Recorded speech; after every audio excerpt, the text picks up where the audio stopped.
lo que es las articulaciones, los músculos y los tendones, así como los huesos. Esta parte de la especialidad lo ve clínicamente hablando, lo ven los reumatólogos, pero cuando hay algo que operar, lo ven los traumatólogos.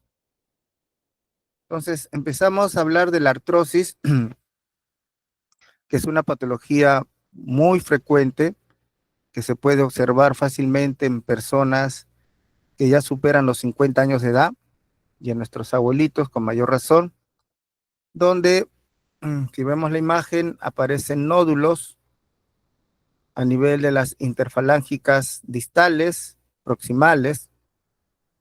De diferencia de la artritis reumatoide, aparecen compromiso de la articulación metacarpofalángica, que es totalmente diferente.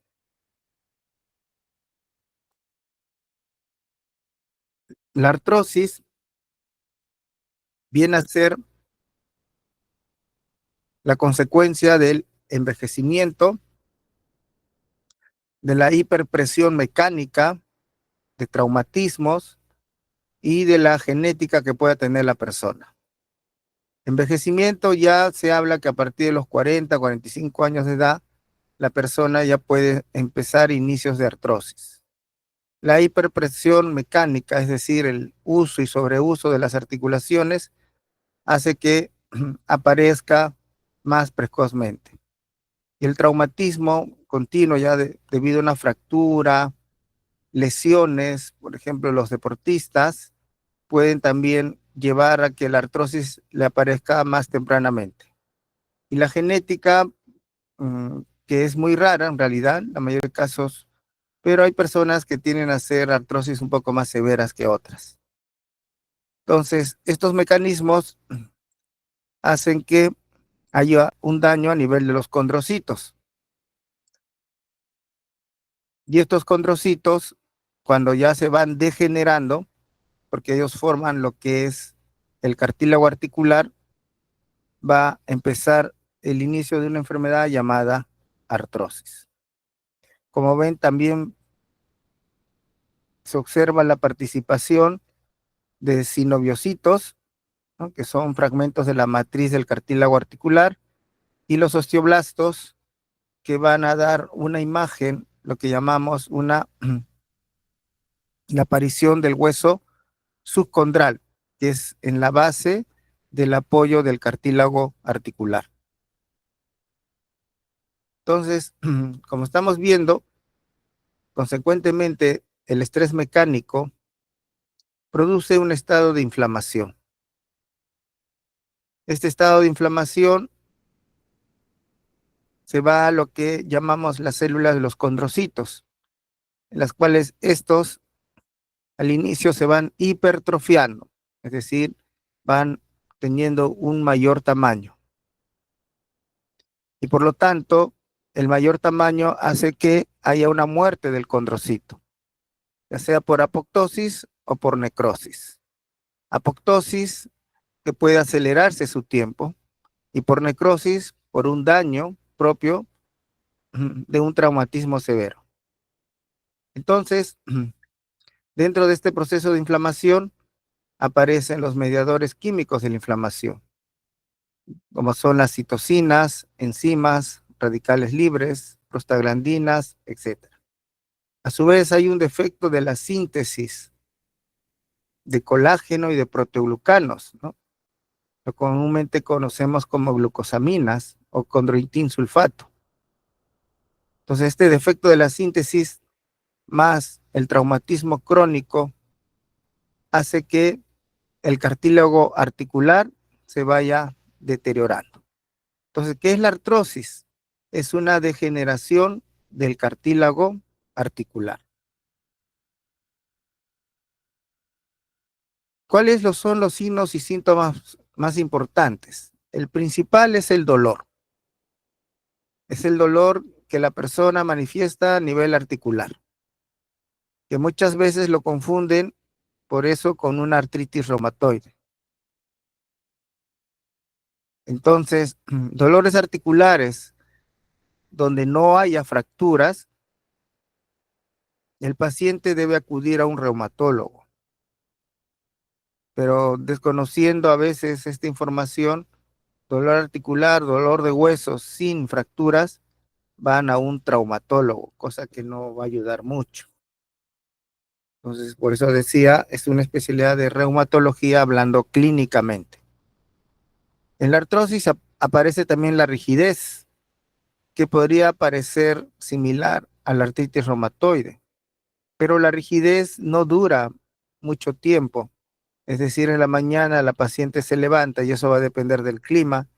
Ahora que está haciendo frío, hay muchas personas que van a empezar a sentir dolor, pero el dolor de la producido por la artritis reumatoide es muy diferente. Es el tiempo sobre todo, que dura más de una hora y sobre todo es simétrico.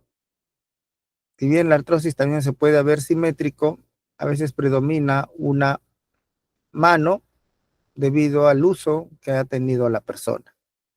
Entonces puede aparecer signos de inflamación, puede haber deformidad con el tiempo debido a esos nódulos que se pueden observar producto de la degeneración del cartílago articular. Ya no mueve bien la articulación, es decir, una impotencia funcional, y se puede presentar inestabilidad, sobre todo cuando se presenta en la cadera, en la rodilla o en los tobillos, y consecuentemente la persona puede caerse. Dentro de los signos aparecen tumefacción, que es un signo de inflamación, limitación funcional, crepitación, entre comillas, lo que comúnmente llamamos como los conejos, deformidad debido al aumento de la fibrosis que presenta el cartílago articular, inestabilidad, como habíamos dicho, y dolor a la presión en el lugar donde está dañado la articulación. Pero también no tratar de diferenciar, porque dolor a la presión se ve más en artritis reumatoide. Cuando uno le presiona las articulaciones, sobre todo de la mano, ya sea de arriba hacia abajo o de los costados, aparece el dolor.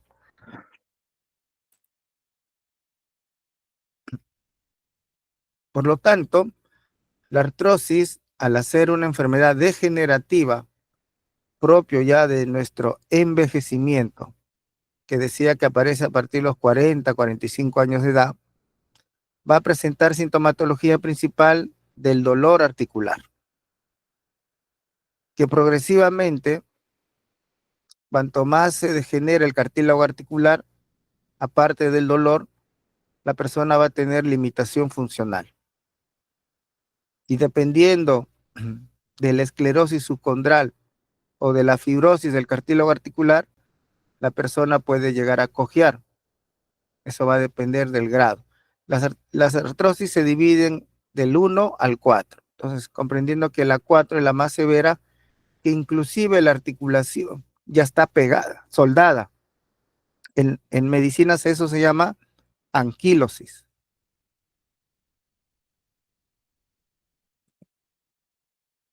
Entonces, la anquilosis viene a ser ya una complicación severa en donde la articulación se va a pegar, se va a soldar, digamos así. Pues acá estamos viendo una mano con artrosis. Clásicamente se está viendo los nódulos de Heberden y de Burcha.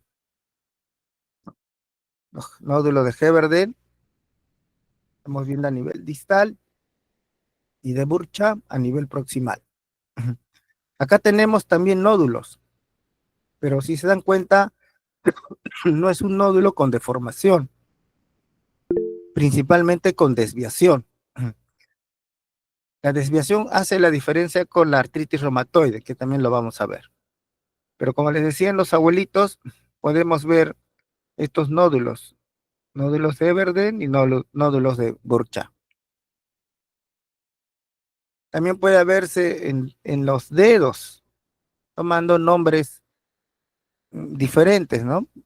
Por ejemplo, si es en la artrosis de la base del dedo gordo del primer dedo se llama risartrosis. La artrosis no es destructiva, es decir, no destruye la articulación. Pero sí, como estamos viendo acá, hay una imagen radiopaca, o sea, más blanquita, tanto arriba como abajo. Esa imagen radiopaca significa, pues, la fibrosis del cartílago articular. Cuanto más blanca sea y cuanto más desaparezca el espacio articular, eso quiere decir que más severa es la artrosis. Por ejemplo, acá el paciente con este tipo de degeneración no va a poder de repente ni doblar bien el dedo, va a tener limitación al flexionar.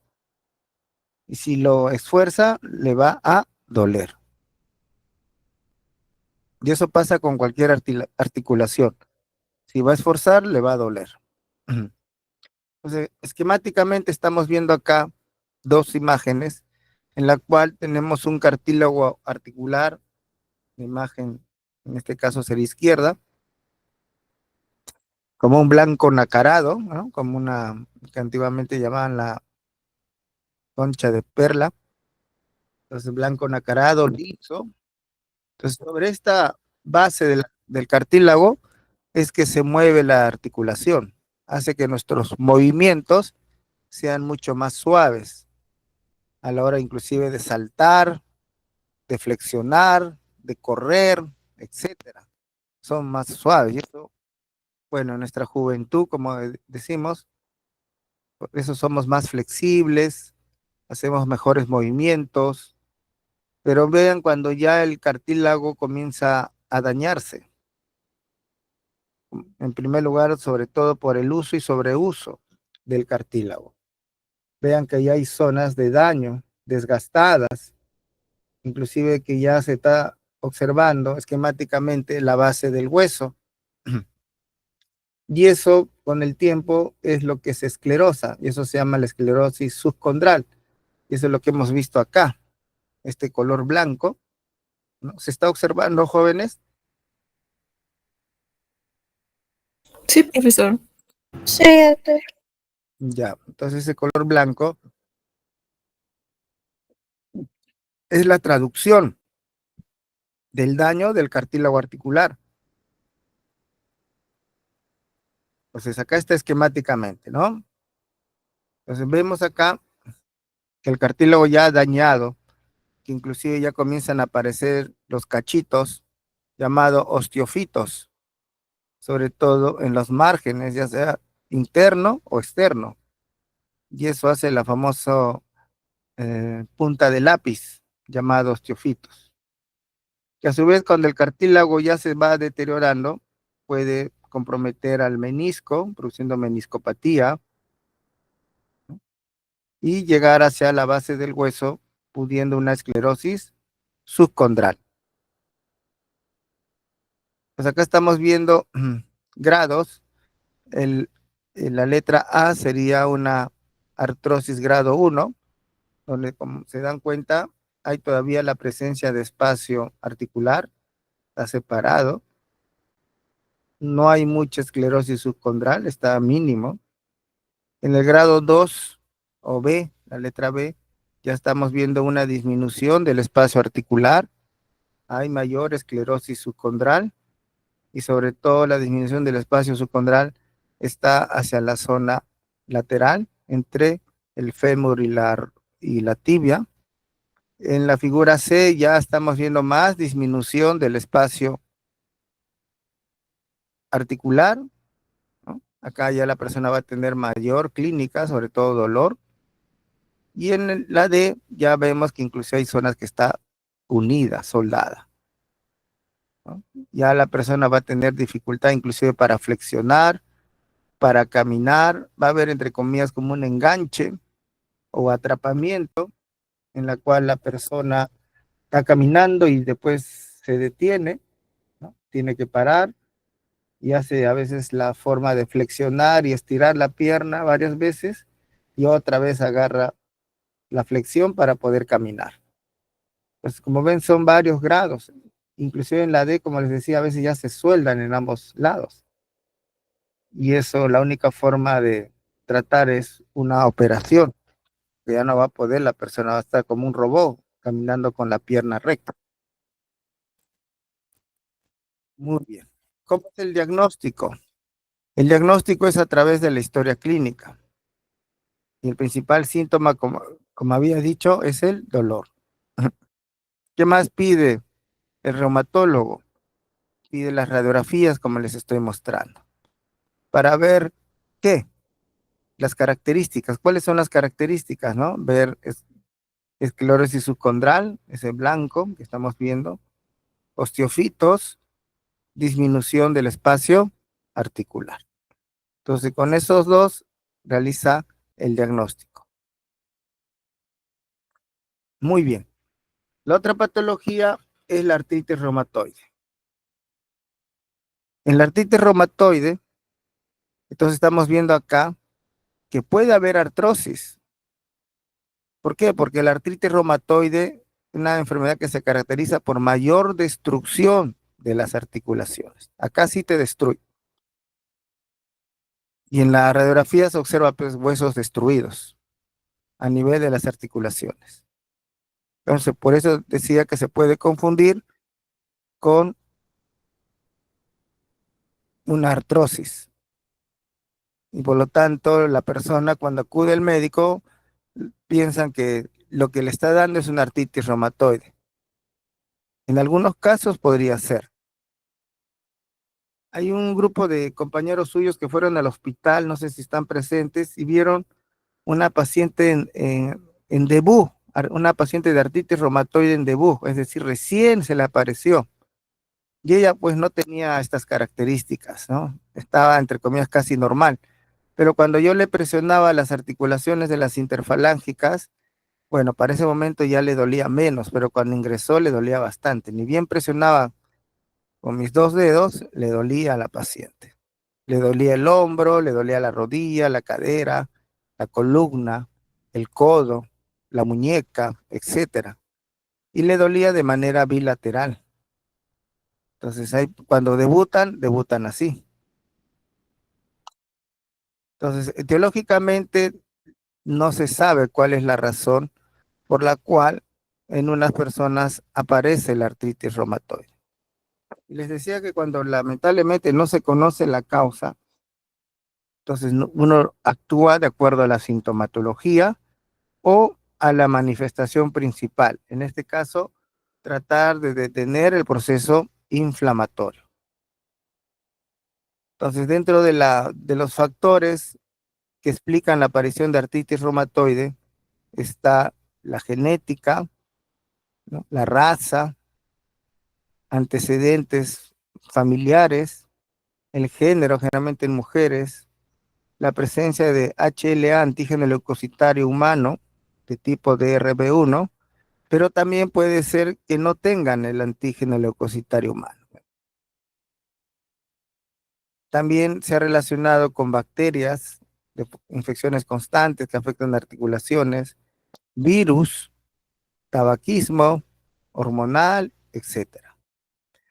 En ambos casos, al final, la etiología, digamos, base, es una enfermedad autoinmune.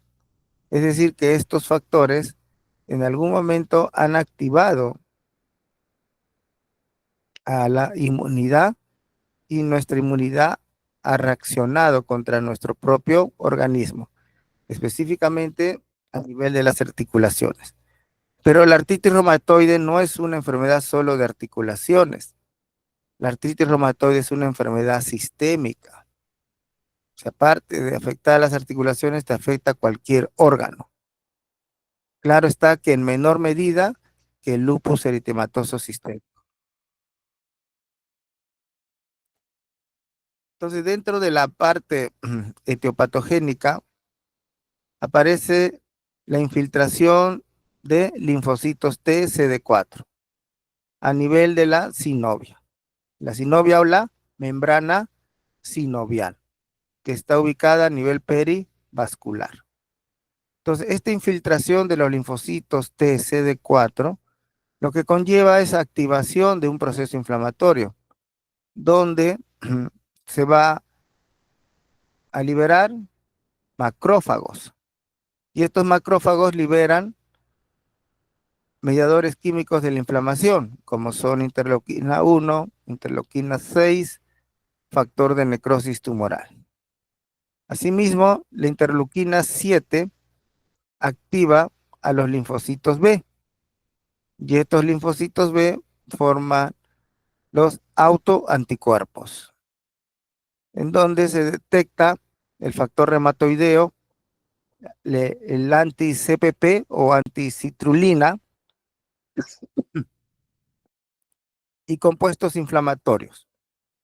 Entonces, por eso les decía que la enfermedad no es una enfermedad localizada, como la artrosis, perdón, sino que la artritis reumatoide es una enfermedad sistémica. Entonces, esta infiltración de los linfocitos TCD4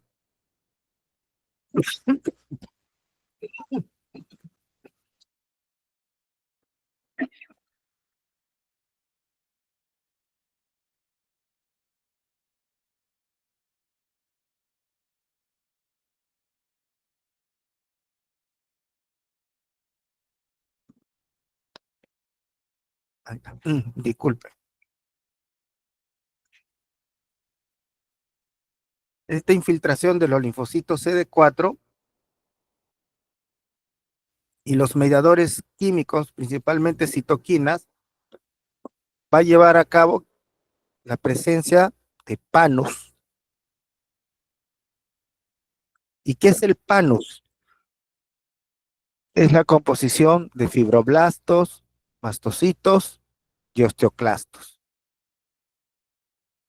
en la cual los mastocitos liberan proteasas. ¿Y qué pasa con las proteasas? Producen mayor destrucción de tejido. Y por eso les decía que en la artritis reumatoide sí hay destrucción. Hay destrucción ósea, a diferencia de la artrosis. Pero estamos viendo acá esquemáticamente una articulación a nivel de la rodilla y vemos en la primera imagen dividido en dos, una parte sana y una parte inflamada, compuesta de panos.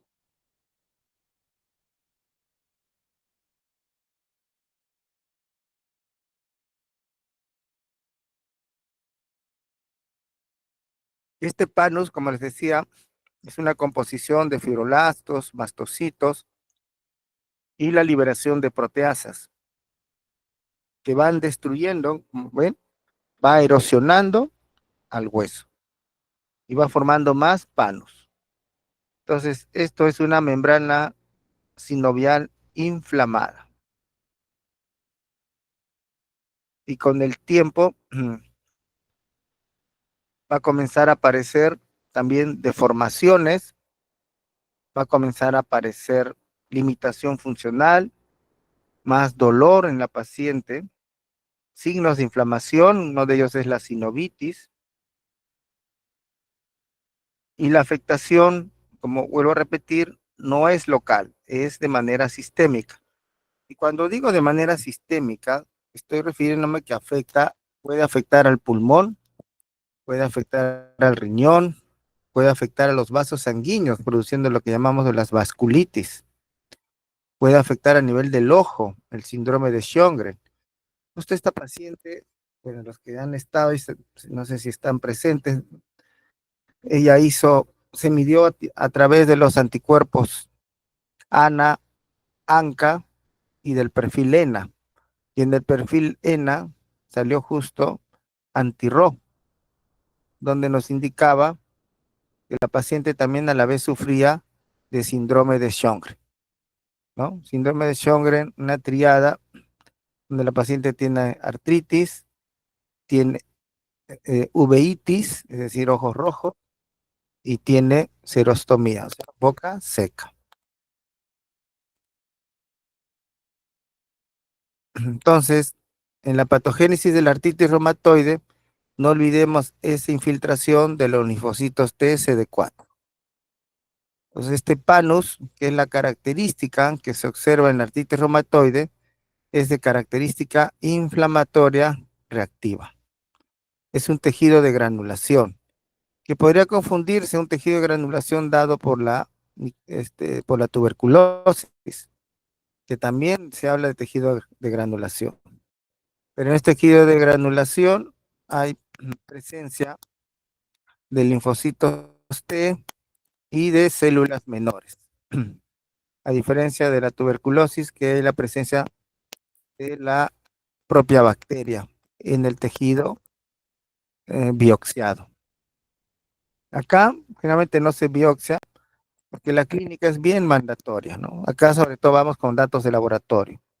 Factor reumatoideo y anti-CPP, también la velocidad de sedimentación globular y la clínica que el paciente nos manifiesta. Entonces acá vemos que la artritis reumatoide afecta todas las articulaciones de mayor o menor medida. No lo olviden.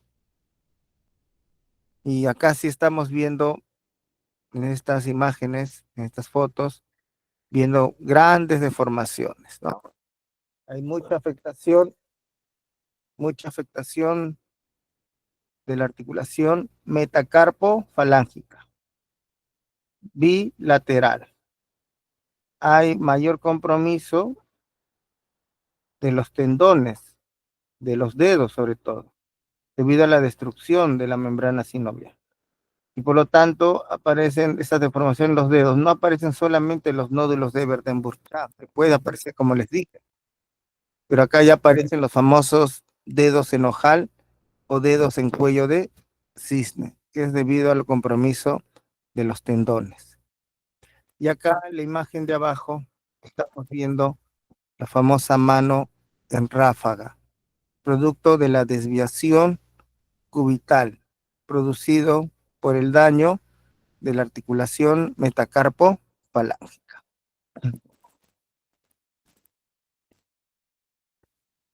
Entonces, ¿cómo hago los criterios?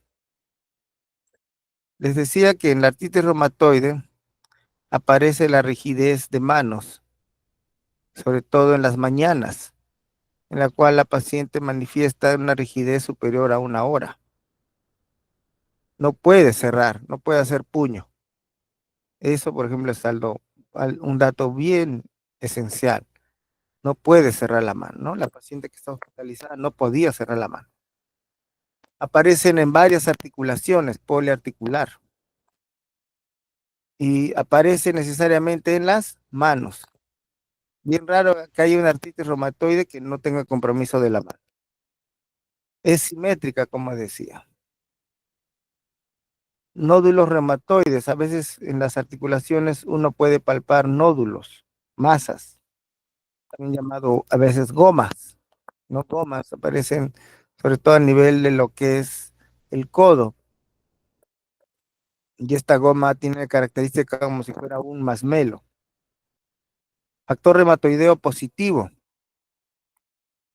Antiguamente era cualitativo, ahora ya se puede cuantificar. Y los cambios radiográficos que mencionaba, hay destrucción de la articulación. Eso va a depender en qué momento, ¿no? Por ejemplo, a la paciente, como estaba debutando, le pidieron articulación de manos, de pies, estaba normal. O sea que todavía no tenía ese compromiso. Entonces acá estamos viendo más imágenes con la famosa mano en ráfaga. Estamos viendo a su vez, acá arriba en la imagen superior izquierda, unos úlceras, ¿no? Esas úlceras pueden ser producidas por la vasculitis, ¿no? La vasculitis. Entonces, como digo, cuando una persona ve una mano de esta manera, no se olvida. No se olvida.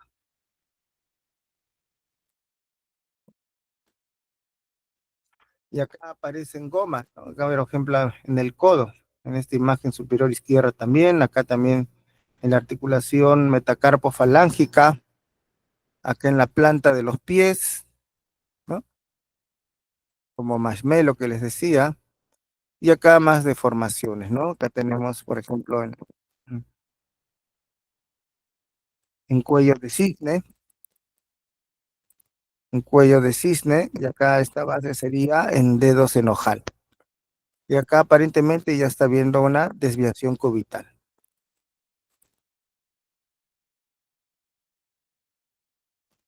Muy bien. ¿Cómo es el diagnóstico del reumatoide? Y acá les había puesto. Estos son los criterios diagnósticos clínicos que sirven hasta el momento. Ahora, bueno, habría que agregar acá, aparte, le han colocado un tiempo. Si estas manifestaciones son mayor de 6 semanas, entonces la posibilidad que sea artritis reumatoide es alta. Que aparezca la presencia del péptido anticitrulinado elevado, ya también más punto.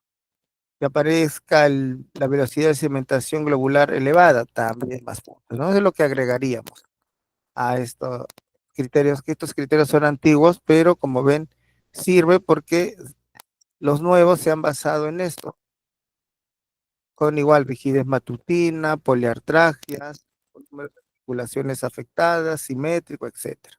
Es casi lo mismo. Muy bien. En el lupus eritematoso sistémico, también es una enfermedad, si bien del tejido conjuntivo, pero lamentablemente es una enfermedad que afecta a casi no hay un órgano que no se ve afectado. Es una enfermedad, digamos, más severa que la artritis reumatoide, que la artrosis. Y la preponderancia que tiene esta enfermedad es en mujeres. Casi la mayoría de pacientes son mujeres. También hay en varones, pero la mayoría es en mujeres. Pero en varones son contaditos, son entre comillas como casos raros. Entonces afecta, como les dije, a todos los órganos. Y esta enfermedad tiene picos de aparición y desaparición. Entonces, encontrar cuál es la causa que produce la aparición o la desestabilización, un poco difícil. Pero hay pacientes con lupus que están en eso, ¿no? Que están buen tiempo, después se ponen mal, dan buen tiempo, se ponen mal y así como un ciclo. En el lupus eritematoso sistémico también, como no se conoce la causa, tenemos factores. Tenemos factores genéticos, factores que desarrollan autoinmunidad, falta de una buena inmunorregulación, factor hormonal, por eso prefieren que es más común en mujeres, y factor epigenético, que por alguna razón algunas mujeres tienden a hacer o tienen carga genética. ¿Qué pasa acá? Que hay una reacción entre los compuestos inmunes con los anticuerpos que se forman. Y como sabemos, los anticuerpos proceden de los linfocitos B.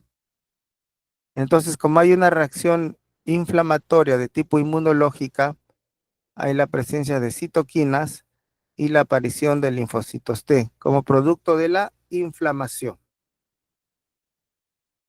Y como es una enfermedad que está dentro de la sangre, entonces se ve afectación de muchos órganos, como les señalaba. Hasta el corazón, el cerebro, la piel se van afectando.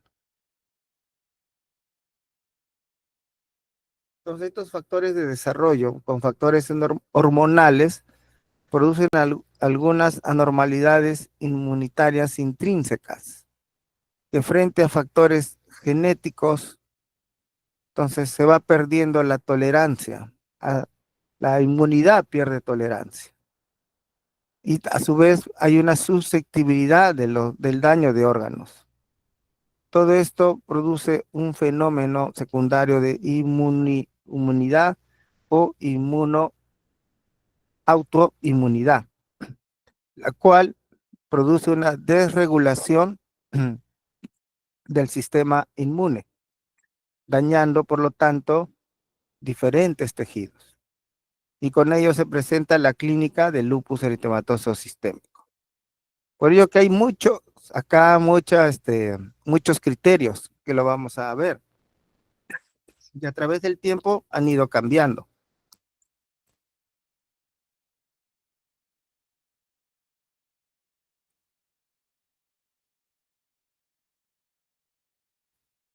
Entonces, resumiendo, decíamos hay una carga genética y hay factores, inclusive miren la luz ultravioleta, algunas infecciones, virus de Epstein-Barr, pueden estimular y dan una respuesta anormal inmune en nuestro organismo. Las células o los linfocitos B van a producir estos anticuerpos y formando anticuerpos complejos inmunes, en la cual van a producir el consumo de complementos, llámese C3, C5, y todo ello va a producir un estado de inflamación generalizado en las mujeres, por ser las más frecuentes, produciendo al inicio un rash, la famosa rash malar, ¿no? La cara roja, que puede haber algunos signos de nefritis con elevación de creatinina, artritis, dolor articular. Por eso, acuérdense de esto. Paciente mujer joven, puede ser 20, 22 años, que tenga dolor articular y su cara se pone roja, una sospecha diagnóstica puede ser lupus. Y si eso se agrega fiebre, caída del cabello, mayor rash en el cuerpo, rash, o sea, como exantema, como si tuviera sarampión, va aumentando la clínica.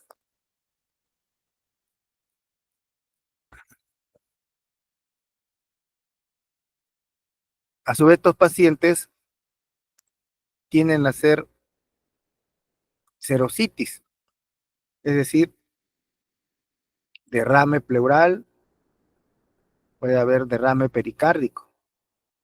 Entonces, todo este proceso inflamatorio lo que conlleva es daño de órganos.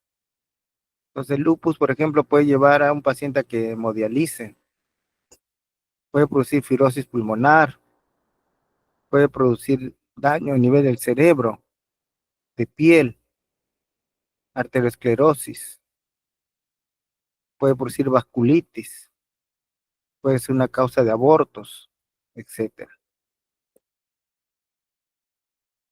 Entonces les decía que hay criterios diagnósticos. Entonces los criterios diagnósticos se basan en criterios clínicos y criterios laboratoriales llamados inmunológicos. Entonces miren, los criterios clínicos son del 1 al 11 y los criterios inmunológicos son del 1 al 6. Los criterios clínicos tenemos el lupus cutáneo agudo, que presenta un eritema malar, no se olviden, la cara roja en ambos lados. Puede haber también un lupus cutáneo crónico, que puede llevar a ulceraciones en la cara.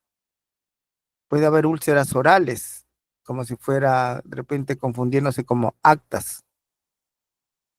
Puede haber caída del cabello, como les decía, alopecia o alopecia. Sinovitis, dolor articular. Serositis, agua en el pulmón, en el corazón. Falla renal, que se observa a través del aumento de creatinina y urea. O presencia de proteinuria, orina con espuma. Problemas, signos neurológicos, puede haber convulsiones, psicosis, algunas neuropatías, anemia hemolítica, y hay la presencia de Crohn's directo. Como es algo inmunológico, puede haber el Crohn's directo, produciendo anemia hemolítica, leucopenia o linfopenia, y también puede producir trombocitopenia. Dentro de los factores inmunológicos, el que se debe recordar, jóvenes, no olvidar, si bien lo primero que se pide es un perfil ANA, como es el nombre de una mujer, Ana. Si esta sale negativa, lo más probable es que no sea lupus. Puede ser otra cosa, pero no lupus. Pero si el ANA sale positiva, todavía no podemos decir si es lupus, porque tenemos que confirmar. ¿Y cómo lo confirmamos? A través del perfil ENA. Y en el perfil ENA tiene que salir dos compuestos inmunológicos. Uno, el anti-DNA de doble cadena, ahí está, el número 2, y el anti-SMI, que es el número 3. Entonces, si sale cualquiera de los dos, inclusive que no necesita que salgan los dos, ya estaríamos diciendo que nuestra sospecha clínica de los criterios clínicos se está comprobando que es un lupus eritematoso sistémico. ¿Ya? No lo olviden. Que puede tener anticuerpos antifosfolípido, pero eso se hace cuando la paciente tiene bastante antecedente de abortos. Pues ahí recién le pido lo que es anticuerpos antifosfolípido. Tenemos anticoagulante lúpico, BDR falsamente positivo, anticardiolipina, anti-B, glicoproteína, etcétera. Pero eso cuando queremos saber la clínica de los abortos a repetición. Y como les decía, hay un consumo de los C3, C5, ¿no? Y también hay la presencia del CUNS directo. A tener cuidado entonces, por favor, esto detectar en mujeres jóvenes. Entonces, como ven, perdón, Profesor, disculpe, tengo una duda. Buenas tardes. dígame. Usted mencionó el sistema de complemento. Cuando el sistema de complemento está presente, ¿indica que algo está mal en el cuerpo? ¿O de por sí normalmente Cuando, se... cuando, cuando se consume o sea, cuando disminuye los valores, como hay una reacción inmunológica, los complementos disminuyen. Los complementos son C3 y C3A, ¿no? ¿Verdad? Claro, esos disminuyen. O sea, por eso le dicen hay un consumo inmunológico. Ok, profesor, gracias. Mm. Entonces, como ven, en la práctica estos serían los criterios clínicos o la clínica de la paciente con lupus.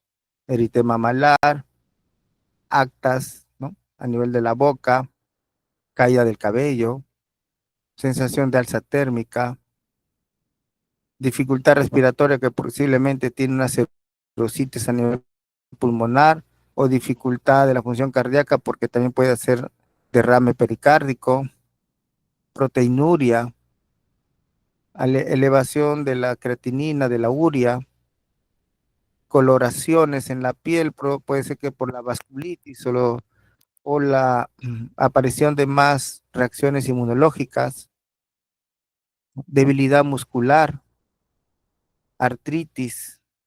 A nivel hematológico, como ven, hay leucopenia, trombocitopenia y anemia hemolítica, como si estuviera confundiendo con una anemia aplásica. Entonces, ¿se dan cuenta? Anemia plástica. Entonces, también hay muchos diagnósticos diferenciales. Pero vuelvo a repetir, el perfil ENA es lo que nos hace la diferencia. Y acá están estos anticuerpos antinucleares específicos. Les decía, el anti-DNA y el anti-SMI. No lo olviden. Y en la paciente con artritis reumatoide que vieron sus compañeras o compañeros, no me acuerdo bien, estaba presente el anti-RO y el anti-LA, pero era negativo para anti-DNA y anti-SMI. Como era negativo para anti-DNA y anti-SMI, no era lupus, pero sí estaba presente anti-RO, anti-LA. Y más son específicos para síndrome de Sjögren. ¿Ya? Si bien acá dice que también puede aparecer en lupus, pero el lupus como es una enfermedad inmunológica, a veces hay, como decir, una reacción cruzada. O sea que puede aparecer positivo. Pero más apunta, como están viendo, a que sea un síndrome de Sjögren. Muy bien. La otra enfermedad reumatológica es la gota. La gota inclusive tiene su historia a través de los reyes, príncipes, que sufrían esta enfermedad por el exceso de comidas, por carnes rojas sobre todo, vísceras, y el consumo de alcohol, pero específicamente el consumo de vino, en la cual el alcohol contenido en el vino hacía la precipitación del ácido úrico. Y esta precipitación del ácido úrico se daba principalmente en las articulaciones. Y por eso, cada vez que comían un festín, digamos así, de un festín aparecían los famosos ataques de gota aguda.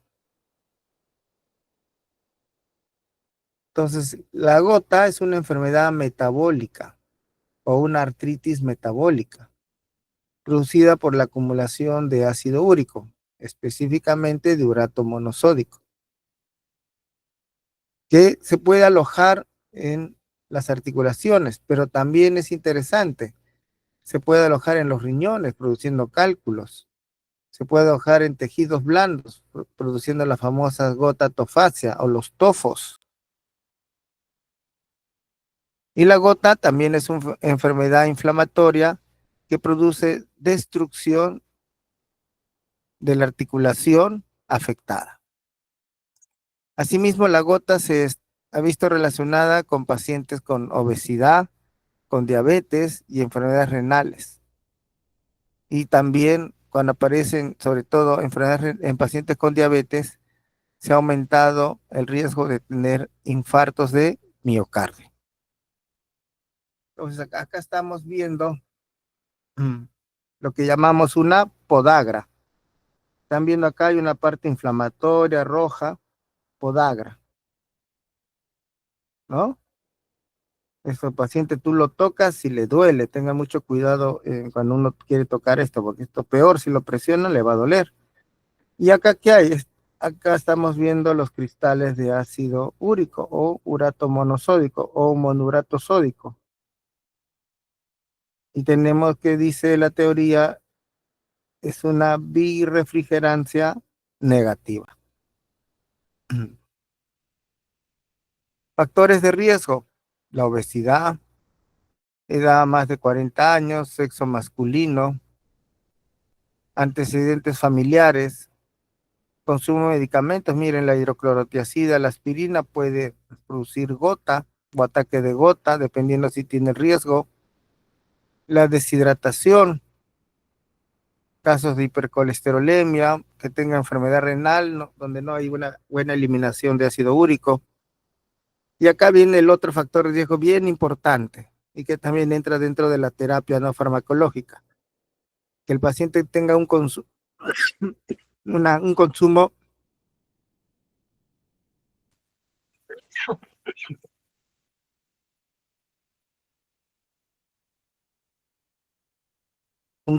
rico en purinas, dice.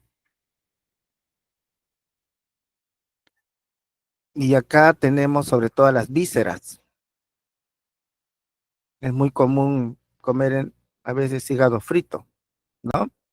Pero no excederse. Frijoles refiere que tiene también rico en ácido úrico, en purinas y salsas de carne. Entonces la purina viene a ser un precursor, ¿no? Que primero se forma ¿se acuerdan bioquímica? La hiposantina. Y de la hiposantina se forma el ácido úrico.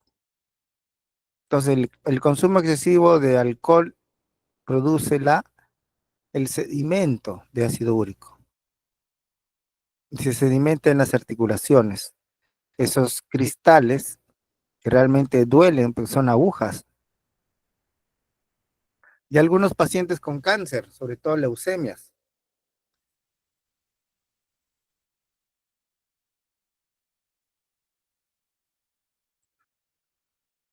Entonces, dentro de lo que es la fisiopatología, decía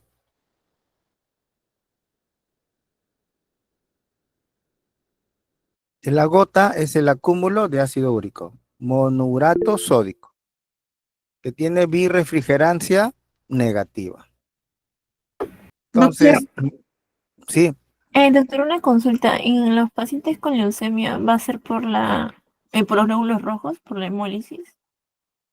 No, no, es por el exceso de células blancas, o sea, de leucocitos, a la hora de que el paciente reciba tratamiento o su quimioterapia, comienza a eliminar el ácido úrico. Entonces el paciente tiende a hacer acúmulo de ácido úrico. Por eso que cuando le dan su quimioterapia, el paciente lo preparan. La primera preparación es que debe estar bien hidratado para evitar un taponamiento renal y con eso no producir mayor acumulación de ácido úrico en el organismo. Gracias, doctor. Entonces acá estamos viendo una precipitación de cristales de urato, birrefrigerancia negativa, en la cual un metabolito que va a producir también activación de complementos o lo que llamamos iniciar el proceso inflamatorio. Como hay un proceso inflamatorio, entonces hay una denominada quimiotaxis, ¿no? O sea, es decir, una atracción química, taxia, de movilizarse, quimio, de algo, sustancia química. O sea, hay una movilización por estos compuestos químicos. ¿Y quién se moviliza? Los neutrófilos. ¿Y qué hacen los neutrófilos? Tratan de fagocitar. Pero a su vez también, en el momento de fagocitar o antes de fagocitar, si degranulan. ¿Y qué pasa cuando se degranulan? Siguen liberando sustancias inflamatorias. A veces estos mismos neutrófilos se lisan y liberan el ácido úrico. Entonces, a su vez, hay liberación de ácido úrico y también liberación de mediadores inflamatorios. Entonces, estos mediadores inflamatorios, prostaglandinas, leucotrienos, radicales libres, hacen que se depositen en zonas, digamos, de caída, ¿no? Por eso que la gota aparece en los pies como inicio, en la caída. Por eso se llama la podagra y en el dedo gordo, donde hay mayor irrigación y por eso que llega. No quiere decir que solamente puedan aparecer en el dedo gordo, puedan aparecer en cualquier dedo, sino que de manera generalizada aparecen en el dedo gordo. Por eso le llaman podagra. Pero también les decía que la acumulación no solamente es a ese nivel, puede acumularse en las articulaciones de mayor nivel, ¿no? Llámese rodilla, cadera, manos. Y a su vez también al producir mayor acumulación se van a formar los famosos tofos. Los famosos tofos donde ya intervienen la fagocitosis de estos cristales por parte de los monocitos. En resumen, entonces, la fisiopatología de la gota es por la acumulación de ácido úrico en las articulaciones, donde se ha producido un proceso inflamatorio que a su vez el cristal propiamente produce el daño y también es producido por el proceso inflamatorio. Como decíamos, la inflamación no es, la respuesta inflamatoria no es específica. Lamentablemente, claro, no es específica y como no es específica, daña también a nuestro organismo. Entonces, esta podagra que se presenta en el dedo gordo o primer dedo del pie, progresivamente va a destruir el hueso. No lo olviden. Por estos cristales de monorato sódico. Y a la hora de destruir va a haber mayor compuestos inflamatorios y va a formar el tofo, donde si bien la característica principal es depósito de ácido úrico, pero también se acumula células y moléculas inflamatorias, formando el tofo.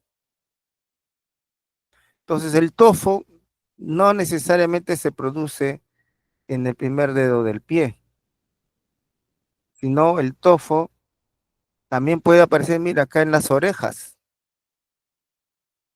Y les recomiendo cuando el tofo esté así como ven, color rojo, eritematoso, no se atrevan a tocarlo porque duele. duele. Es que ahí está acumulado pues, cristales de ácido úrico que son agujas, como les digo. Entonces, uno presiona, vas a llegar a la punta de la aguja y te va a doler. Tener mucho cuidado. Pero ahí claramente se ve tofos a nivel del cartílago de la oreja. Entonces, estos tofos también se acumulan a nivel del riñón y a nivel de los codos, a nivel de la muñeca y a nivel de la mano, ¿no? Tienen una acumulación también extraarticular, oreja y riñón. Entonces, a nivel del olecrañón se forma, o a nivel del codo, se va acumulando también del tofo. Entonces, el ácido úrico es la responsable de la formación de litiasis renal de tipo urato, no lo olviden. En la radiografía les decía, sobre todo en la imagen izquierda, primer dedo, es destructiva, destruye la articulación. Y en esta imagen de la derecha estamos viendo los primeros dedos, cómo destruye la articulación. Por eso que la gota es destructiva, ya no vuelve a su estado natural. Entonces, ¿cómo es el diagnóstico? El diagnóstico es clínico, que se puede presentar como su ataque agudo de gota, que es, digamos, lo más común. Acá se da la colchicina, por ejemplo, con antiinflamatorios. Se toma una radiografía para ver si hay destrucción o no, de compromiso de articulaciones, y se pide laboratorio para medir cómo está el ácido úrico. Algo muy paradójico es que no siempre hay gota con ácido úrico elevado, no siempre, por si acaso. Se van a encontrar gota y ven a ver el examen de sangre ácido úrico normal. Entonces puede ser, entre comillas, que hubiera acumulaciones temporales en una articulación, que si bien al momento que se puede hacer una biopsia, una punción de dicha zona, se observa monourato sódico, pero nuestra sangre está normal. Eso también puede pasar. Entonces acá estamos viendo imágenes de tofos, gota tofacia, y la gota tofacia es una gota crónica, no lo olviden. Muy bien, jóvenes. ¿Alguna pregunta?